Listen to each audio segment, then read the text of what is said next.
Toujours dans le domaine de la radioactivité, cette capsule va traiter des déchets nucléaires, des déchets radioactifs. On va discuter de leur origine, de leurs origines, comment est-ce qu'on les classe, comment est-ce qu'on les traite, et on prendra l'exemple de l'iode 131 et du césium 137 qui peuvent être émis dans l'environnement en cas d'accident.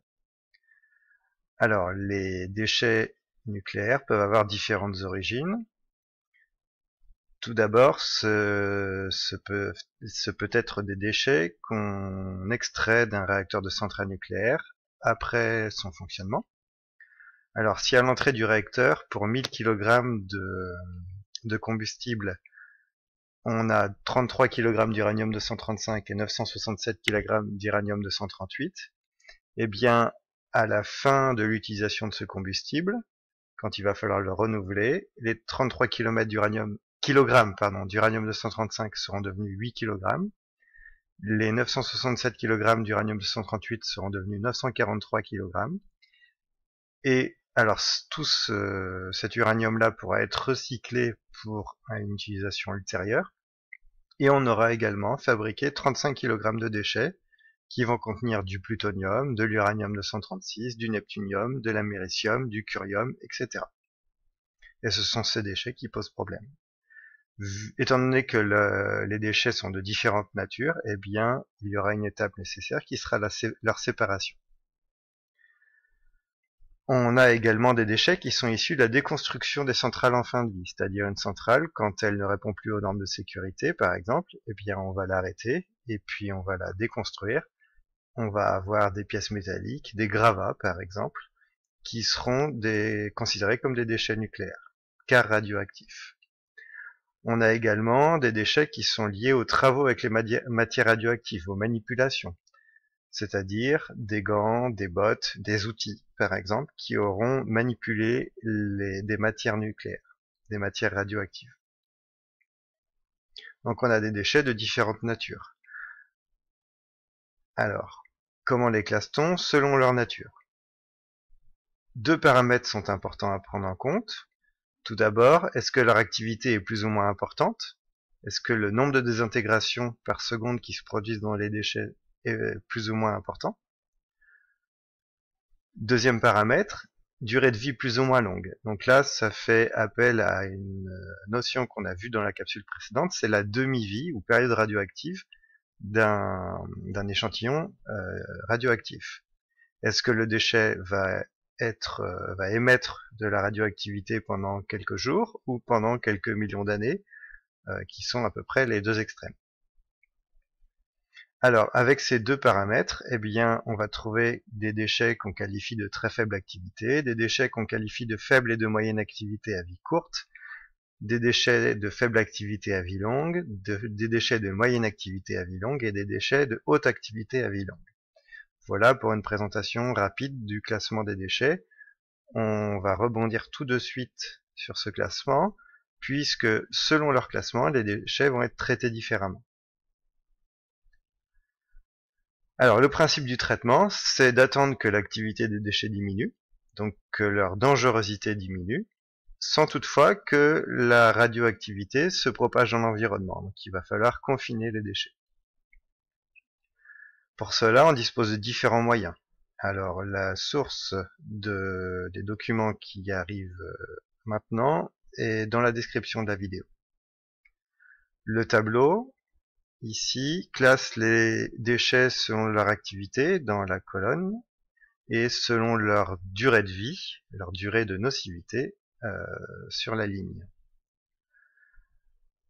Alors, on a des déchets qui, parce qu'ils ont une durée de vie très courte, inférieure à 100 jours, quelle que soit leur activité, eh bien, on ne va pas les toucher, on va les laisser dans l'enceinte où ils se trouvent pendant une durée suffisante pour que la décroissance radioactive eh bien, permette d'atteindre une activité suffisamment faible pour que ce soit ensuite traité comme des déchets quasiment non radioactifs.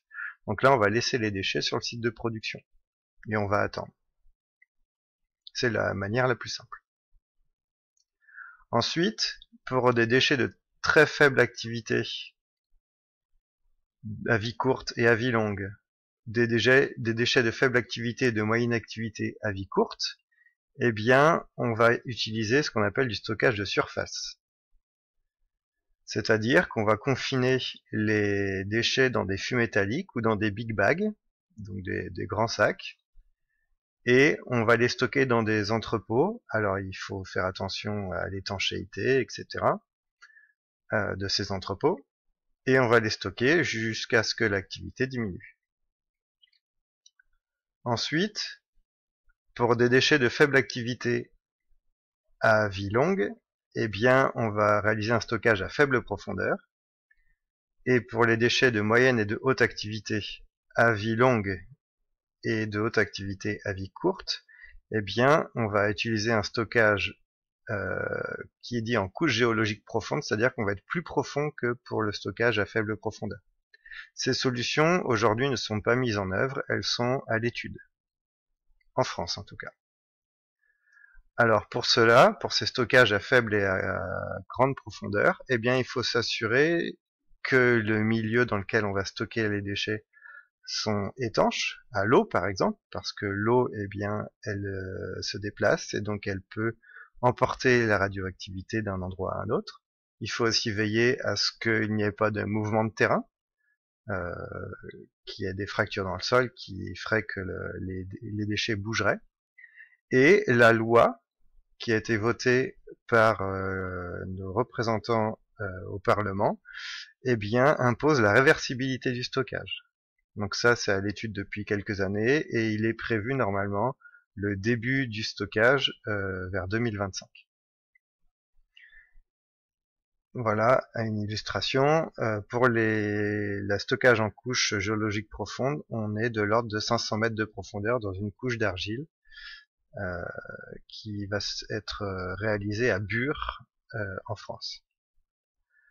Alors ici, comme on a des déchets à vie longue, eh bien une méthode qui est utilisée pour stabiliser les déchets, c'est-à-dire pour éviter le contact avec l'extérieur, avec l'eau par exemple, et éviter leur détérioration, eh bien on les vitrifie, c'est-à-dire qu'on les coule dans du verre.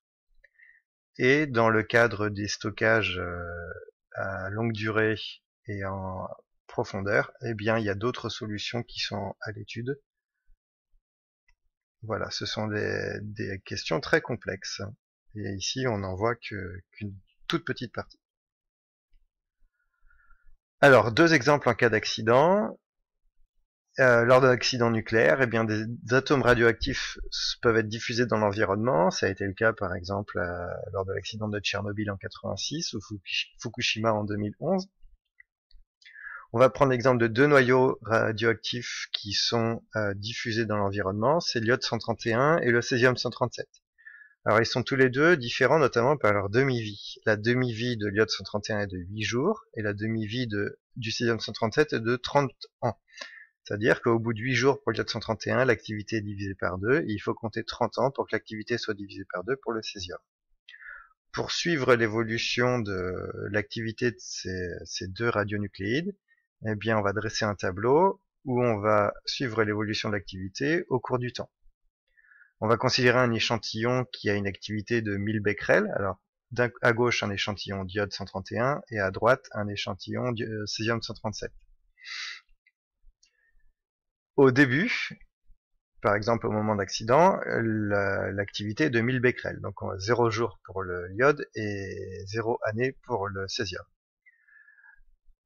L'activité est divisée par 2 au bout d'une demi-vie, c'est-à-dire que l'échantillon aura atteint 500 becquerels au bout de 8 jours pour l'iode et au bout de 30 ans pour le césium.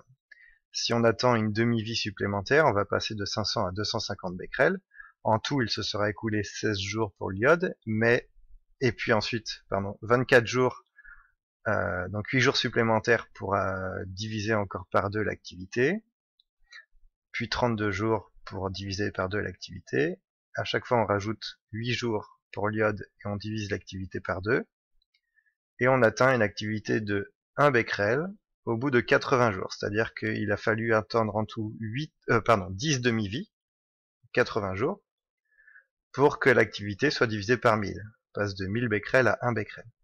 Pour le césium 137, cette fois-ci, eh bien, étant donné que la demi-vie vaut 30 ans, eh bien, la durée à attendre sera beaucoup plus longue. Et il faudra attendre 10 demi-vies à nouveau, c'est-à-dire 300 ans, pour que l'activité soit divisée par 1000. Voilà une manière d'illustrer l'évolution de l'activité au cours du temps pour deux déchets nucléaires qui ont des demi-vies différentes. Quelle conclusion peut-on tirer de cela? Eh bien, déjà, la radioactivité du iode 131, elle diminue très rapidement par rapport au césium. Autrement dit, eh bien, il faudra se protéger de l'iode pendant une durée relativement courte. Pour cela, les populations en France qui vivent à proximité des centrales nucléaires ont à disposition des pastilles d'iode sain, donc qui ne contient pas d'iode 131. Et s'il y a un accident, eh bien les personnes consomment ces pastilles afin que l'iode qu'elles contiennent, sature la thyroïde, qui est une glande au niveau du cou qui a besoin d'iode pour fonctionner. Et ça empêche l'iode 131 qui a été répandu dans l'environnement qu'il vienne se fixer sur la thyroïde. Et au bout de quelques jours, eh bien, on peut considérer que la nocivité de l'iode 131 a quasiment disparu. Concernant le césium 137, on peut observer qu'à l'échelle d'une vie humaine, c'est-à-dire de l'ordre de 90 ans, la radioactivité du césium 137 a très peu diminué par rapport à l'iode. On est passé de 1000 à 125 becquerels, donc on a une division par 4. Autrement dit, le césium 137, une fois répandu dans l'environnement, il va y rester à l'échelle d'une vie humaine. Et le risque, c'est qu'il entre dans la chaîne alimentaire. Alors, une fois dans le corps humain, par les aliments qui auront été ingérés, eh bien, le césium 137 est éliminé en à peu près 100 jours dans le corps humain. Autrement dit, il va être nocif pour le corps pendant 100 jours. C'est une durée relativement courte par rapport à sa demi-vie, qui est de 30 ans, donc c'est un caractère qui va amoindrir sa nocivité. Mais il va rester dans l'environnement pendant une durée beaucoup plus grande qu'une vie humaine. À titre d'exemple, à proximité de Tchernobyl, dont l'accident a eu lieu il y a 30 ans, eh bien on trouve encore des sangliers qui contiennent du césium 137. Voilà pour ces nombreuses informations sur les déchets radioactifs.